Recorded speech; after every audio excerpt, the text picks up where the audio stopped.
What does renewable fuel mean to you? Maybe you thought of ethanol, which is commonly produced by using corn and sugarcane, but some people feel this is a waste of food that, well, we can be eating. Or maybe when you think of renewable fuel, you don't think of anything at all. Well, what about this alternative? Used vegetable oil, one of our waste products that can be turned into biodiesel. To see how this process works, let's start at the source, the restaurant. Meet Executive Chef Douglas Anderson of the Four Seasons Hotel in Washington, D.C. In his kitchen, used vegetable oil doesn't go to waste.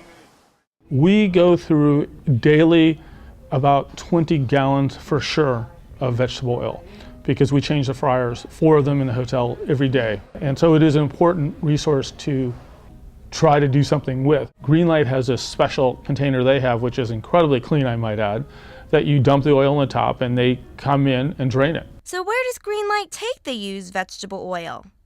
To their biodiesel plant in Princess Anne, Maryland.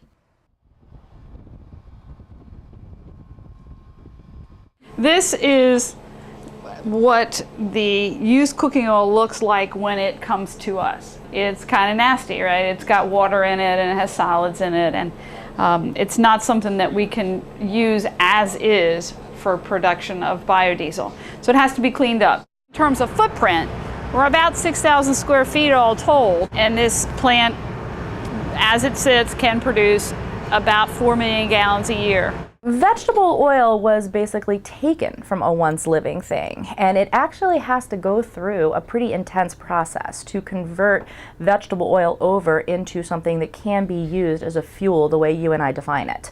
And that process, incidentally, does take energy. So if you take a look at the energy that we have to use to process the oil here, and what the energy content of the biodiesel, it's about 1 energy in to get 4 out. Then hey, why not? There's no reason not to use a waste product for an energy source. After the used vegetable oil is cleaned up, it moves to the gas station. The EPA requires that a certain percentage of transportation fuel that is sold, a certain percentage of that is alternative fuel. But in 2010, when the revised version of that legislation came out, there is a portion of that that must be biodiesel. So you use a 5% out of your diesel that you're using for your state vehicles. Just 5% biodiesel in the fossil diesel can make an impact on the environment. That doesn't require vehicles to make any mechanical changes. You can use much more than 5%, particularly in the summer, without any modifications at all. It all sounds great, right? Minimal downsides, and our waste is being put to good use. Stop right there. I'm way ahead of you. Let's talk about money. The costs will go down. As the industry learns about how to do things, it will go down. And it is. It already has been. Mm-hmm. The incentive is we see a use for a product that we no longer need that can become something of use.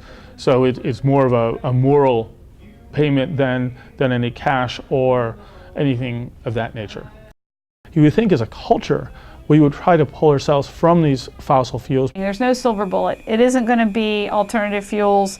It isn't going to be alternative energy. Now, it's not going to be solar or wind by itself. It can be an addition to help create a situation where we don't have this energy crisis. What are your thoughts?